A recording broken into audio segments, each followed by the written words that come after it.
6 convicted murderers who broke out of a state prison in Mecklenburg County, Virginia during the night. The inmates were all on death row. The 6 overpowered guards with homemade knives and drove out with a prison van. In 1984, at one of the U.S. prisons, the guard responsible for the outer gate got an urgent call from his supervisor, who informed him that there was a bomb in building number 1 and instructed him to open the prison gates and bring the prison van to the building immediately. This prison was surrounded by 2 fences. Prison rules strictly prohibit both gates from being opened simultaneously. But with a bomb ticking, the gate guard decided to break the rules and open both gates at once for the first time in the prison's history. After that, the van entered the prison, and when it reached the building with the bomb, the explosives team emerges, dressed in their heavy gear and carrying the bomb with them. One of them was calmly extinguishing the bomb with a fire extinguisher, trying to reduce its heat to prevent it from detonating. The explosive squad loaded the bomb into the van and left the prison through the open gates. The guards who saw what happened believed they had avoided a disaster. Little did they know that this was only the beginning of their nightmare, because the 6 members of the explosives team who had exited through the open prison gates weren't a special force. Actually, they were inmates, and not just regular ones. All 6 of them were sentenced to death, each identified as a murderer, with some even considered serial killers. There were 6 escaped killers on the loose, willing to do anything to keep themselves free. Needless to say, what happened after this escape was insane. But before we get into that, how did they pull off this daring escape? Where did they obtain the bomb? How did they get out of their cells in the first place? That's what we'll discover in today's story. We'll discover together the mystery behind the greatest prison break in history.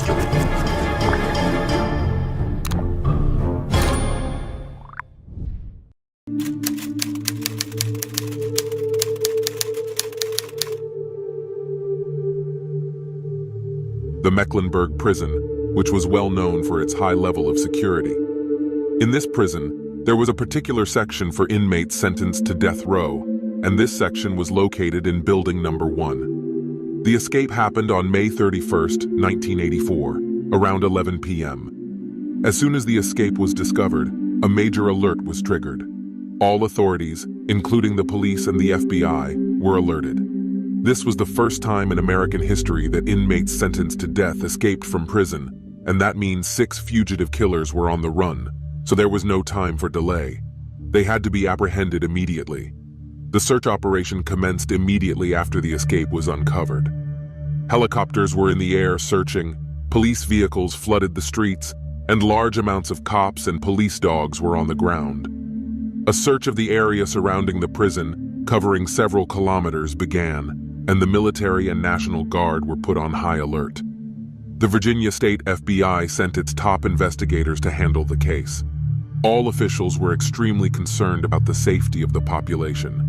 If any of these prisoners were to cross paths with anyone, it could turn into a disaster. The condemned killers can easily take someone's life, whether they need to or just for the thrill of it. Remember that they were already sentenced to death. They might even kill without provocation.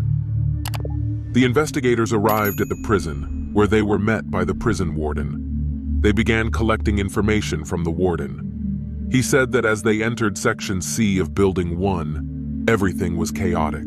The facility had been flipped upside down, and the guards were restrained. It was the prisoners who had taken control of the section. The investigators inquired about the identities of the escaped inmates, and it was clear that the news was not good.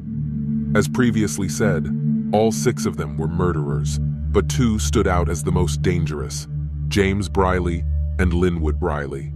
These 2 were brothers and gang leaders. Their victim count varied between 14 and 20 people, and each of their killings was exceptionally horrific. The 3rd prisoner, Earl Clanton, killed an elderly woman and was subsequently granted parole, pending a full trial. During this period of parole, he killed another woman. The 4th prisoner, Lem Tuggle, was convicted of assaulting and killing 2 elderly women as well, both in their 60s. The 5th prisoner, Derek Peterson, robbed a supermarket of $6,000 and then killed the store manager. The 6th prisoner, Willie Jones, broke into the home of an elderly couple, killed them, and then set the house on fire. The investigative units and police throughout the state were actively involved in the operation, setting up roadblocks and checkpoints as the search radius expanded with each passing moment. They want to arrest them as soon as possible, because the longer they were free, the further the prisoners could have gone. The investigators' first move was to check Section C, the same section from which the inmates had escaped. When they entered, they discovered the section in disorder. The guards had been restrained and held captive. The investigators entered the prisoners' cells, searching meticulously, but found no clues or leads that could indicate where the prisoners might have gone. However, they did uncover makeshift knives and sharp objects that the prisoners had crafted within the prison, cleverly hidden in various places. They discovered a knife hidden in one of the table legs. The detectives discovered that the escaped prisoners were armed with sharpened weapons and knives, increasing the danger they provided. After completing their search of the cells, the detectives switched their focus to questioning the Section C guards, who had been discovered chained and restrained. They began by questioning the guards if they had any knowledge regarding the detainees' whereabouts after their escape. However, the guards denied hearing anything from the prisoners while they were captive. They claimed that the prisoners hadn't discussed or mentioned any specific destination. The investigators' suspicions shifted toward the guards themselves. The inspectors were well aware that prison guards were among the most susceptible to bribery, especially given their low pay and difficult working circumstances. Particularly, the guards regularly complained about being abused by convicts. So the detectives got down with the guards and asked them about what had happened. They wanted to understand how the convicts had overpowered them, taken their uniforms, and escaped the building so easily. Initially, the guards informed them that about 2 months prior, one of the prisoners in Section C had sent an anonymous message to the state prosecutor's office. The message contained a warning that there was a bomb inside Section C, and the prisoners intended to use it as part of an escape plan. The message was anonymous, and the identity of the prisoner who sent it was unknown. However, it ultimately led the prison warden to order a group of supervisors and guards to conduct searches and inspections in Section C. They entered the prisoners' cells one by one, searched their belongings, and even trained dogs with them. But they found no trace of a bomb or any materials that could be used to create one. The message sent by the anonymous prisoner claimed that the bomb was being prepared as part of a breakout plan for some of the inmates. The investigators now suspect that this report may have been a fabrication by the same prisoners planning the escape. The purpose might have been to make the guards believe in the bomb threat when they executed their escape plan. Nonetheless, the investigators felt that some of the guards, or perhaps at least one of them, might have been involved in this operation. They began questioning the guards one by one about the details of the events that had transpired in the section just before the prisoners escaped. If you're still watching, please subscribe and activate the bell to support me. On the day of the escape, the prisoners were playing basketball in the prison yard, and 5 guards were supervising them. Along with another prisoner, Willie Turner, they approached a guard. They informed the guard that they wanted to return to their cells earlier than scheduled. One of them claimed to have a knee injury, while the other said he needed to use the restroom. The problem was that this action violated prison policies. In general, prisoners were required to spend the entire allocated time on outdoor activities outside their cells. If one or more prisoners wanted to return to their cells prematurely, all the prisoners should return as well. The problem arose because 2 out of the 5 guards had accompanied the 2 prisoners who requested to return to their cells, leaving the remaining inmates in the prison yard under the supervision of only 3 guards. The decrease in guard numbers made it simpler for the prisoners to engage in any activity without the guards noticing it. This situation unfolded when the scheduled outdoor activities concluded. The guards informed the prisoners that their time was up and it was time to return to the building and their cells. When the prisoners and the 3 guards started heading back, the guards were not particularly attentive or focused on them. They didn't anticipate anything unusual happening. As they entered the building, an additional guard responsible for the gate was also present. This guard had a control panel with buttons that could open and close the electronically operated doors throughout the section. The guards had been lax in adhering to prison policies and rules, to the extent that they hadn't even counted the prisoners. This should have been a basic protocol. Suddenly, chaos erupted among the prisoners as they pushed and raised their voices. At that moment, the prisoners were still in the area near the gate. They had entered through the outer gate, but had not yet reached the inner gate that led to the cells. The 3 guards and the gatekeeper were drawn to the commotion and disorder created by the prisoners and failed to notice one of the prisoners as he opened the door to the restroom located nearby and entered it. This particular restroom was designated for the guards, and the prisoner who entered it was Earl Clanton. His mission was to stay in the restroom and await a specific signal from his accomplices. The plan was for him to remain inside the restroom, holding the lock from the inside, so that even if someone attempted to enter, they would feel that someone was inside or that the lock was jammed. Outside the restroom, the guards were trying to regain control over the chaos the prisoners had incited. Indeed, moments later, the prisoners suddenly quieted down because their intended goal had been achieved when Earl Clanton entered the restroom successfully.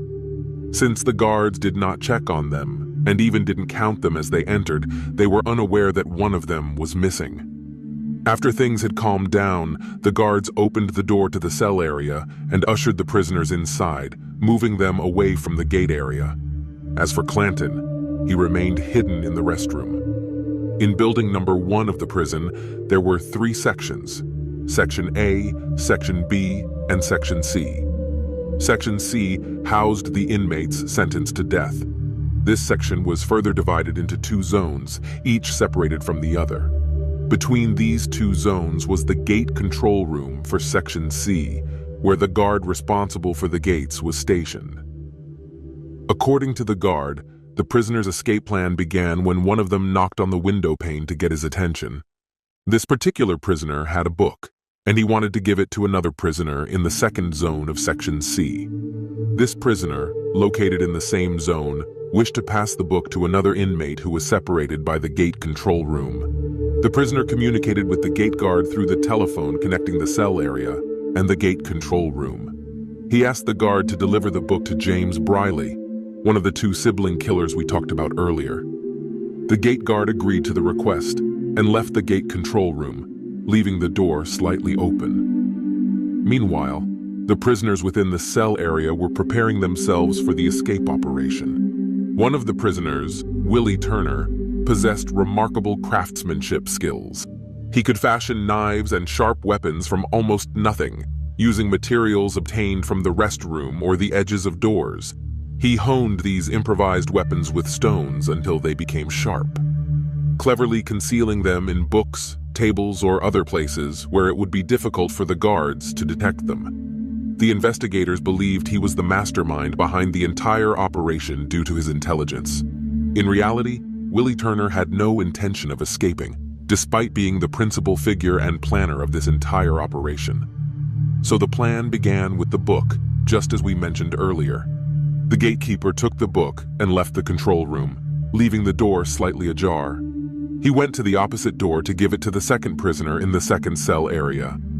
When the guard handed the book to the second prisoner, James Briley, he raised his voice and thanked him for the book.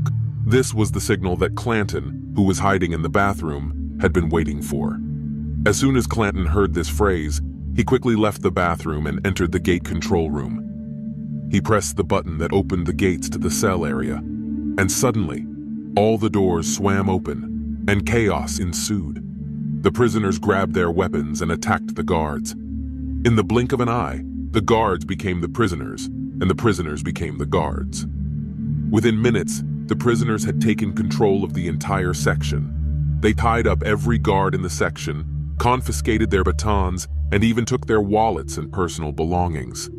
Now that the prisoners had taken over Section C, they isolated it from the rest of the prison buildings. The next step was to capture a high-ranking officer, because the guards who were initially in their custody couldn't issue orders to open the main gate, so they needed a high-ranking officer to do this. Under duress, one of the guards called one of the supervisors in the prison. He told him that there was an emergency in Section C and that one of the prisoners had been injured as a result of a fight that broke out between him and another inmate. The guard asked the supervisor to come personally to assess the situation and oversee it. This supervisor held the rank of lieutenant, but was far from the section in question. He couldn't arrive quickly, so he sent the officer responsible for the shift, who held a lower rank than the lieutenant. When the officer entered the section, he saw the guard in the gate control room and asked him to let him in. What the officer didn't know was that this person in the control room wasn't a guard at all, but one of the prisoners who had taken one of the guard's uniforms and pretended to be the gatekeeper. Once he got in, the officer was taken aback as the prisoners attacked him and tied him up.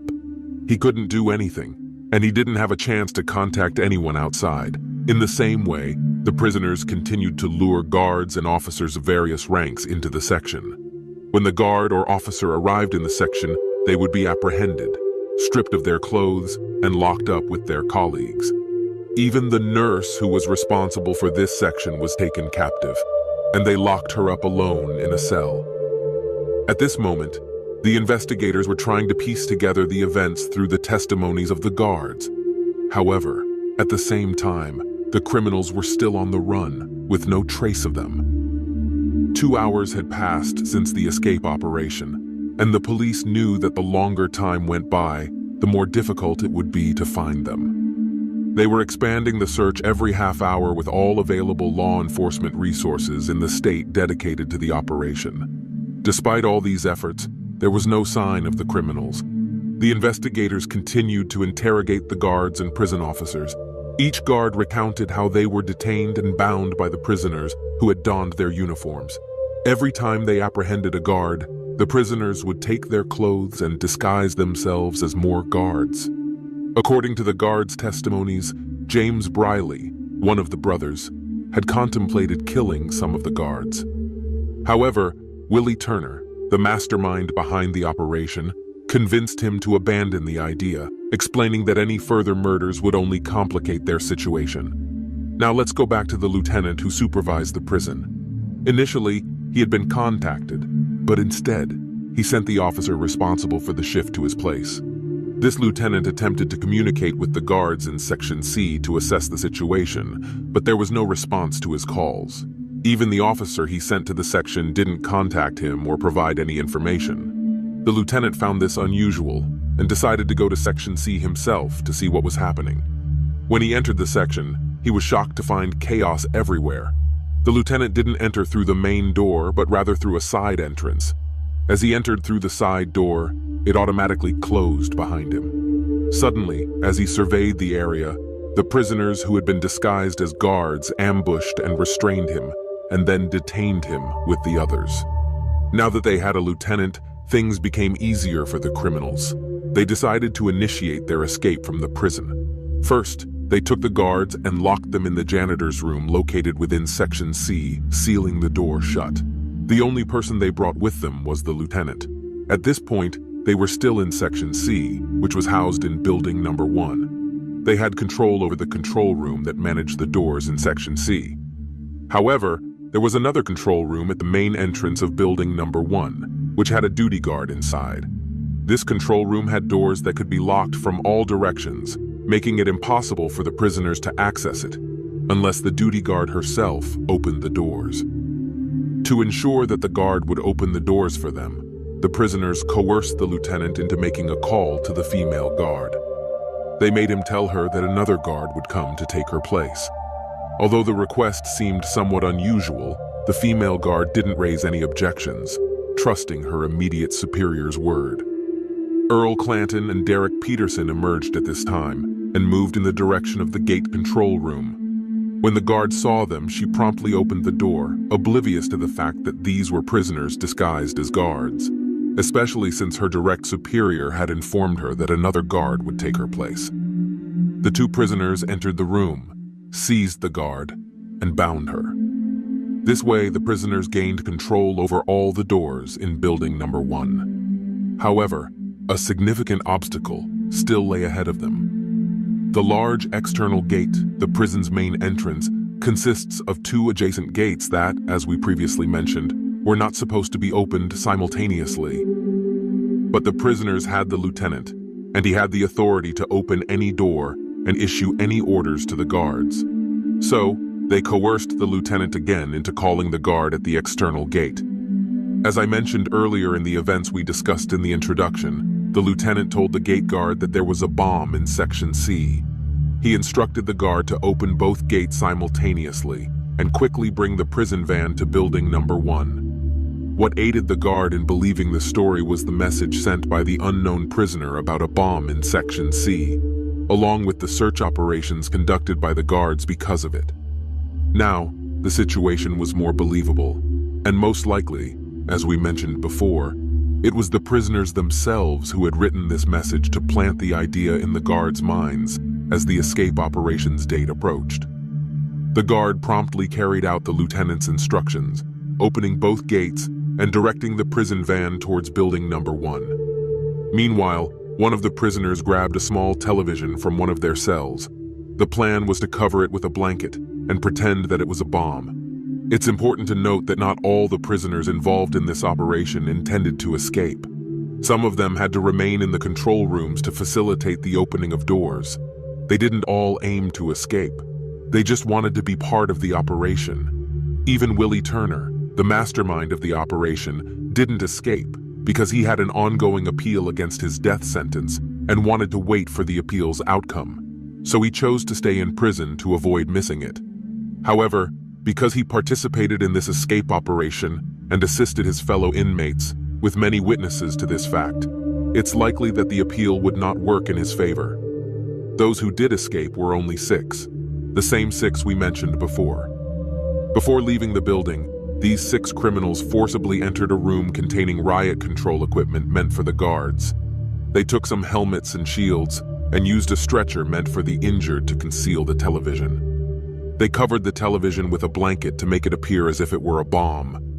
When they donned the helmets and the heavy equipment, their identities became even more concealed, and any guard who saw them believed they were part of a specialized unit. The guard at the main prison gate brought the van and parked it at the entrance of building number 1, completely unaware of what was happening inside the prison. All he knew was that there was a bomb inside the building. Suddenly, the prisoners, still in disguise, burst out of the building and shouted at the guard to flee the area immediately, claiming they had a live and highly dangerous bomb that could explode at any moment. One of them even pretended to extinguish it with a fire extinguisher. The guard, in his fear and confusion, believed them and quickly fled, thinking they were a specialized explosives unit. The prisoners then got into the van and simply drove out of the open prison gates. This was the story of the escape and the details the investigators managed to gather from interrogating the guards. Unfortunately, this interrogation and the information extracted from them didn't provide the investigators with any leads regarding the whereabouts of the escaped inmates. 3 hours had passed since their escape without a trace, suggesting that they might have distanced themselves considerably from the prison. After leaving the prison, they continued to drive the prison van for a while, and that van was a prison vehicle with the prison's logo and name.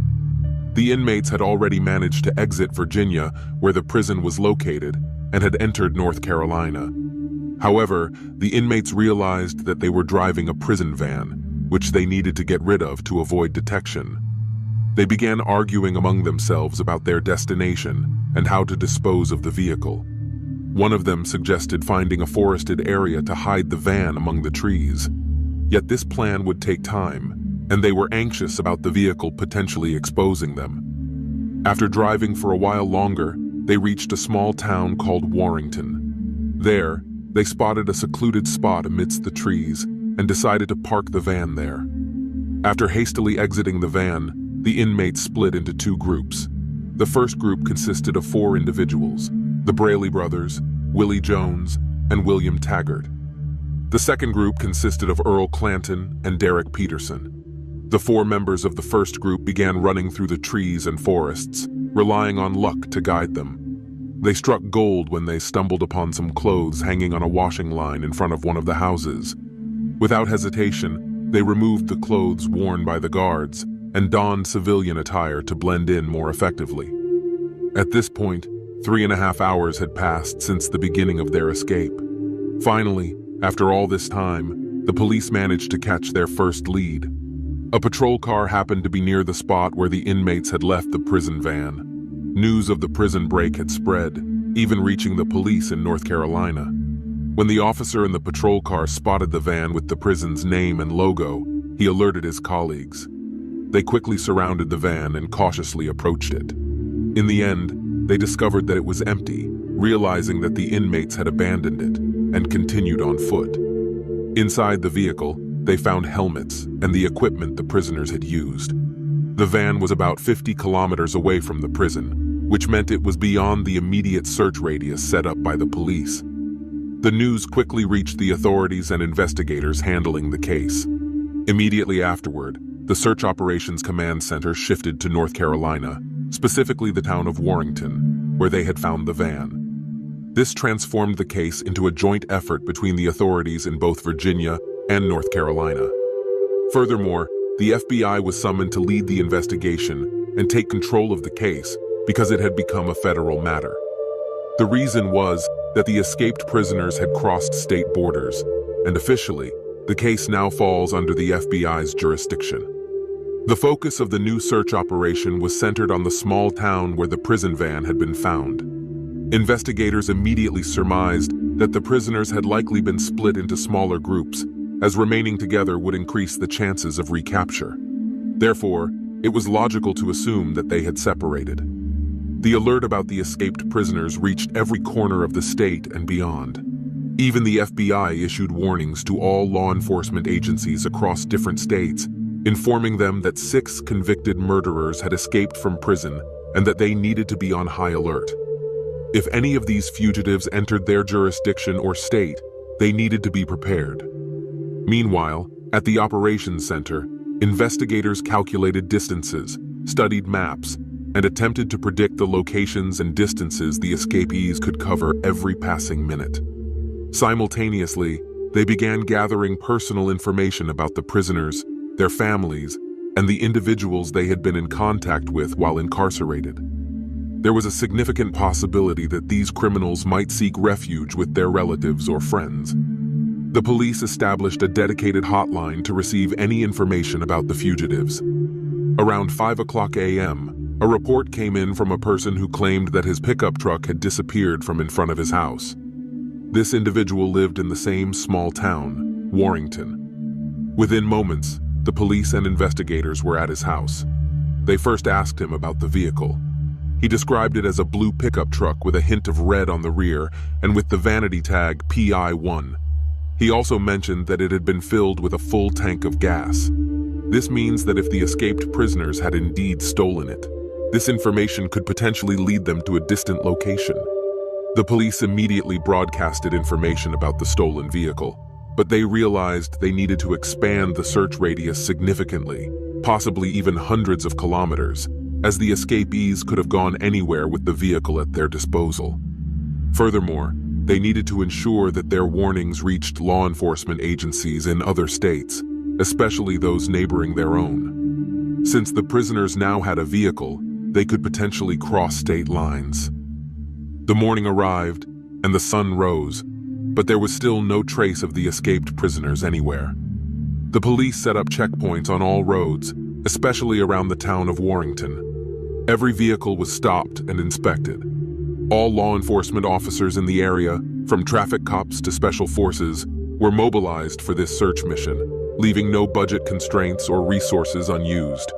Helicopters patrolled the skies, officers scored the ground, cars filled the streets, trained dogs joined the hunt, and every available means was put to use. However, despite these extensive efforts, they were yet to find any leads. However, this massive search operation and the intimidating presence of law enforcement had unintended consequences. The police hadn't accounted for the fear that would grip the townsfolk. Imagine waking up to the roar of helicopters and the blare of police sirens, only to find police checkpoints on every street. Later, they would learn from the news that 6 dangerous killers had escaped from prison and had been in their town the previous night. The residents of Warrington were now terrified, fearing they might encounter one of these criminals in the street. Criminals with nothing to lose who could potentially kill anyone in their path. Even people in neighboring counties and areas were also frightened, as the news suggested that these criminals could be anywhere. To make matters worse, the media and television channels began discussing the dark past of these criminals, including the heinous crimes they had committed. This included attacks on elderly women in their 70s, the murder of entire families, and even the killing of a 5-year-old child after witnessing his parents' murders. As a result, the residents of Warrington and the surrounding areas flocked to gun shops in a frenzy, buying firearms and ammunition. The situation escalated to the point where gun shops completely sold out of their inventory, with not a single weapon or bullet left in stock. Everything was sold. The additional problem was that people were even afraid of the officers and policemen. They knew that the criminals had disguised themselves in guard uniforms. So when the police occasionally knocked on people's doors to question or interview them, they faced significant resistance. People were unwilling to cooperate or even open their doors.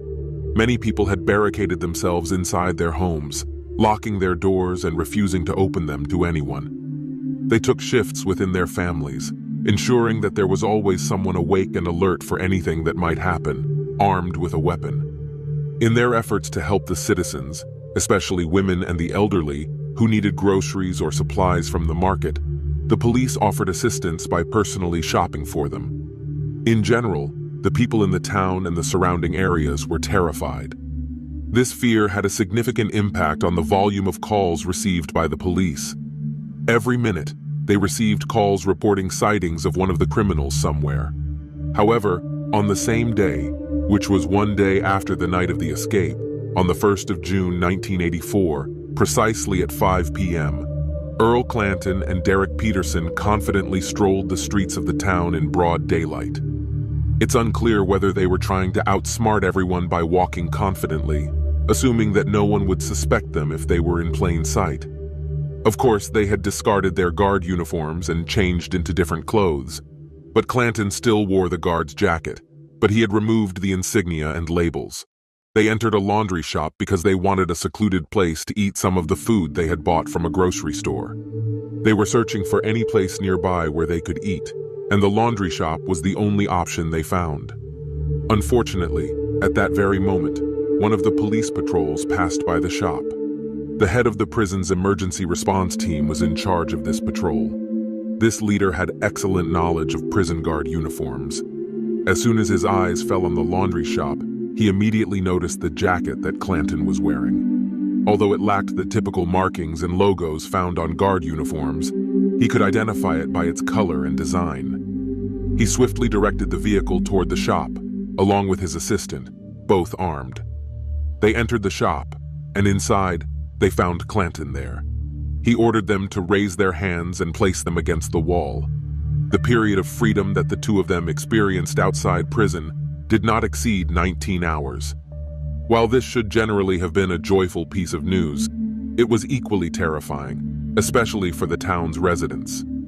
They were struck with fear upon learning that the police had apprehended 2 criminals who were casually walking the streets and entering shops. Suddenly, even those who hadn't been scared before became frightened, realizing that these criminals could have been among them all along. Investigators were particularly apprehensive about the Briley brothers, as they were among the most brutal in this group of criminals. They could be classified as cold-blooded killers because they had committed multiple acts of murder and assault without apparent reason. Once they killed a pregnant woman, and on another occasion, they brutally attacked a 79-year-old woman, killing her and her husband. On another occasion, they brutally murdered a 5-year-old child, along with his entire family, adding to their list of heinous and violent crimes. What made matters worse was their complete lack of remorse after being apprehended. The Briley brothers were at the top of the priority list for both the police and investigators. However, the search operations persisted, and the police continued to grapple with the overwhelming volume of frantic calls. Despite the sheer volume of these frantic reports, security forces made every effort to respond to and engage with as many of them as possible, especially those reports they believed might lead to something substantial. Officers scoured through forests, mud, and mire, trudging through swamps and lakes, and even exploring abandoned houses. But despite all these efforts, none of the reports yielded any useful results in the end. However, even without the reports, the police's efforts remained relentless. On that fateful night, at 11 p.m. in the city of Portsmouth in the state of Virginia, which was approximately 300 kilometers away from the town of Warrington, A police patrol was driving down the road when they spotted two individuals attempting to steal a car. One of the officers exited the vehicle and ordered the individuals to raise their hands. However, these two individuals immediately fled, and when the officer attempted to chase them, they opened fire. It was later confirmed that these individuals were indeed the Briley brothers. Their gunfire at the officer only heightened the investigators' concerns. These two were ready to kill, even the police, to maintain their freedom. The additional problem was that they had been located in a city that was 300 kilometers away from the Central Search Operations Base in Warrington, where the prison van had been found. Now, the investigators needed to find alternative ways to locate them, and their first idea was to monitor the family and relatives of the Briley brothers. The FBI reviewed the prison's call records and identified the numbers and people the Briley brothers had been contacting from inside the prison. However, they realized that many of these numbers and names were random, with no apparent connection to Brayley's, indicating that the brothers had deliberately provided false information about the numbers and people they were contacting from inside the prison. Therefore, the FBI obtained call records directly from the telecommunications company, which contained the real identities of the individuals the Briley brothers had contacted from the prison. Among those contacts, the most frequent was their uncle. FBI agents visited the uncle's house, but they kept their distance and inquired about the calls. They didn't want to raise suspicions that might lead to the uncle warning the Briley brothers and allowing them to escape. So a dedicated team was assigned the task of monitoring the uncle's activities and tracking his every move. They knew that the Briley brothers were unlikely to stay at the uncle's house, but there might be other types of communication or meetings. The idea was to continue monitoring Uncle until the moment he communicated with or met the Briley brothers. They continued to observe him and follow his movements for several days. We will return to them later to see what happened after this surveillance operation. Now let's go back to the other prisoners. During these days when the FBI was monitoring the uncle, they obtained a new lead related to the second pair of criminals, Lem Tuggle and Willie Jones. These two prisoners had taken 8 days to reach the state of Vermont, where they were hiding in one of its forests. Vermont is located near the Canadian border, and their ultimate goal was to reach Canada.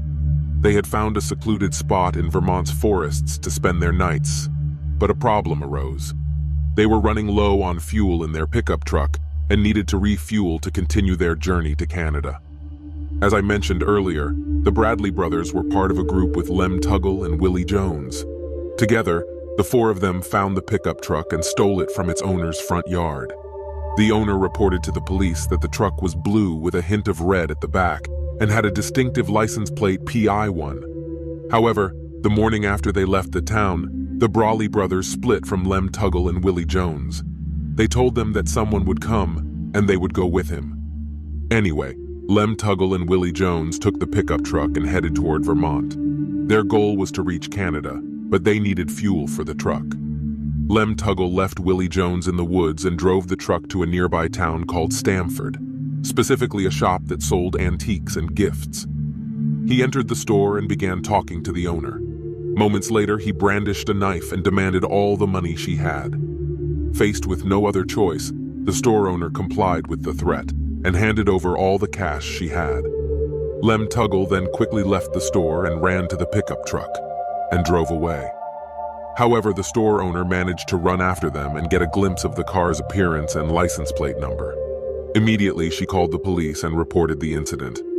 Lem Tuggle had taken approximately $80 from the store owner, which wasn't a significant amount, but it was enough for fuel to get them to Canada.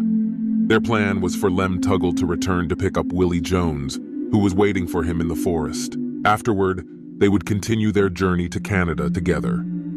Unfortunately for him, the police response to the store owner's call was faster than expected. Once the police received the report, they quickly realized that the stolen car might be connected to the prison break at Mecklenburg, an operation every police officer in the town had heard about. The town was small, with few residents and limited streets. Accidentally, there was a plainclothes officer on the street at the time. He was taken by surprise when the stolen car passed him in the opposite direction. He immediately turned around, activated the police lights, and sounded the siren, initiating a pursuit. Lem Tuggle, of course, did not stop and continued to drive, attempting to escape. However, the pursuing officer contacted other police units, and a patrol car close to their location swiftly joined the chase. The plan was for the second officer to act like a roadblock, forcing the suspect to stop. So once he reached a point he deemed suitable, he blocked the road with his car, exiting with his weapon aimed in the direction from which the suspect's car was expected to come. The police were aware of the danger, as they had confirmed that this man was likely one of the death row inmates who had escaped from prison. The situation was tense, especially since this was a rural police force, unaccustomed to high-speed chases, armed confrontations, and such incidents. The question remained: would the suspect stop when he saw the police car blocking the road with an officer aiming a weapon at him, or would he resist? The officer remained fully focused. If the suspect did not stop, he would have to open fire. Fortunately, Lem Tuggle stopped the car as he reached the makeshift roadblock. He surrendered, and the police arrested him. Afterward, he expressed regret for robbing the store and wished he had chosen a different target. On the day following the arrest of Willie Jones, who had been waiting for his partner in the woods, an unusual and bizarre turn of events unfolded when Willie Jones reported himself. That day, Willie Jones called the police emergency line and informed the operator that his name was Willie Jones. He explained that he was one of the inmates who had escaped from Mecklenburg prison, but now he was tired and wanted to turn himself in. The operator was taken aback and asked him about his location. Willie provided a description of the area where he was, but couldn't pinpoint his exact whereabouts. However, the operator managed to deduce his location from his description, informed him that a patrol car would be sent to pick him up, and asked him to stand in a clear spot. Willie Jones assured her that they would find him on the side of the road. Indeed, a patrol car soon arrived, driving along the designated route. They spotted Willie Jones standing at the roadside, signaling to them. Willie Jones informed the police that he was unarmed, but they approached him cautiously regardless. And then they arrested him. When the investigators later questioned him about why he had decided to surrender, he told them that he had been lost in the woods, waiting for Lem Tuggle. After a full day passed with no sign, he grew uncertain about his fate. He thought either something had happened to him, or perhaps he had abandoned him and fled to Canada on his own. Willie Jones found himself in a difficult situation. Deep in the forest, hungry and unable to find anything to eat, he reached a point of desperation and decided to turn himself in. What saddened Willie Jones afterward was the discovery that he had been only a few kilometers away from the Canadian border. He could have walked there, and the border was not heavily guarded, making it relatively easy to cross. Unfortunately, he realized this too late. Now, 4 out of the 6 escaped inmates had been captured, but the 2 most dangerous ones remained free. The Briley brothers, as mentioned before, were of particular interest to the investigators. Lem Tuggle and Willie Jones informed the investigators that they had separated from the Briley brothers the morning of the next day of the escape, and they had no idea where they might be. The FBI had no leads or clues to follow in their search for the Briley brothers, except for their uncle. They had been closely monitoring him, believing that he was the person the Briley brothers would contact, or might have already contacted from prison. They continued to observe him for several days, but each day ended without any communication or meeting with the Briley brothers. Finally, patience paid off. One day while they were tailing him, they followed him to a car dealership. To their surprise, a woman had filed a police report, indicating that James Braley had contacted her, and when they traced the number he had used to call her, it led them to the same dealership. It's certainly no coincidence that their uncle ended up at the same store. They must have had a connection to this place. In reality, the store owner had met the Briley brothers through their uncle, who had introduced them using false names instead of their real ones. As both the uncle and the store owner were acquaintances, the FBI had developed significant suspicions about the store's involvement. They had days of surveillance on the location, but with no results. However, on June 19, 1984, their surveillance unit observed 2 men working on a car in front of the store. These men bore a resemblance to the Briley brothers, but the investigators weren't entirely sure of their identities. So they sent an undercover operative from the same neighborhood to approach them, strike up a conversation, and confirm their identities. The operative smoothly integrated himself into a discussion with those two men, displaying no signs of suspicion. He spoke and behaved just like one of the locals, successfully blending in with them. After a brief interaction, the operative returned to the investigators and confirmed that one of the men was indeed James Briley, but the other individual was not his brother. Now, the investigators had at least pinpointed James's location, but the problem was that they didn't want to apprehend him without knowing where his brother was. They wanted to capture both brothers simultaneously. Fortunately, on that evening, they were able to confirm that Linwood was also present in the store. It seemed they were hosting some sort of gathering or small party with a group of friends and acquaintances. The police, once they were certain that both brothers were inside the store, wasted no time. They swiftly raided the location, taking everyone inside by surprise, especially the Briley brothers. When the police surrounded the premises, they aimed their weapons and ordered everyone to get down on the ground. Everyone else complied, dropping to the floor, but the Briley brothers, shocked and unsure of what to do, remained standing in place. These moments were filled with uncertainty as the brothers deliberated on whether to surrender or attempt to escape. The predicament was that even if they tried to flee, the police had them surrounded from all directions with their firearms trained on them. As wanted and dangerous fugitives, they were well aware that any wrong move could result in their deaths. So, after a few tense moments of contemplation, they made a wise choice and dropped to the ground, joining the others. The scene was startling and chaotic, with even the store owner, who had been sitting in his office, shocked by what he was witnessing. The Briley brothers were finally arrested, bringing an end to a 19-day pursuit. Fortunately, no one was killed or harmed during this operation, and with this, the manhunt for all 6 escaped prisoners concluded. The FBI was determined to ensure that the Briley brothers in particular would never escape again. Therefore, officials put measures in place to keep them under federal custody. Typically, when someone is apprehended in one state, the respective state coordinates with the state from which they escaped to facilitate the transfer of custody. Federal security agencies like the FBI aren't usually involved in these matters. However, in this exceptional case, the Briley brothers were held in the custody of the FBI to prevent any opportunity for them to escape again until they could be returned to the state of Virginia. In Virginia, Mecklenburg Prison had been put on lockdown. No new prisoners were admitted, and no prisoners were released for any reason. The state's governor had suspended 5 prison guards and indefinitely suspended the warden and the assistant security director. The prison was in a constant state of instability. After the escape, there were numerous instances of riots inside the prison, and at one point, inmates stabbed 2 guards with makeshift weapons. These acts of unrest were not common in the prison, but after the escape, the prisoners seemed particularly driven to cause disturbances.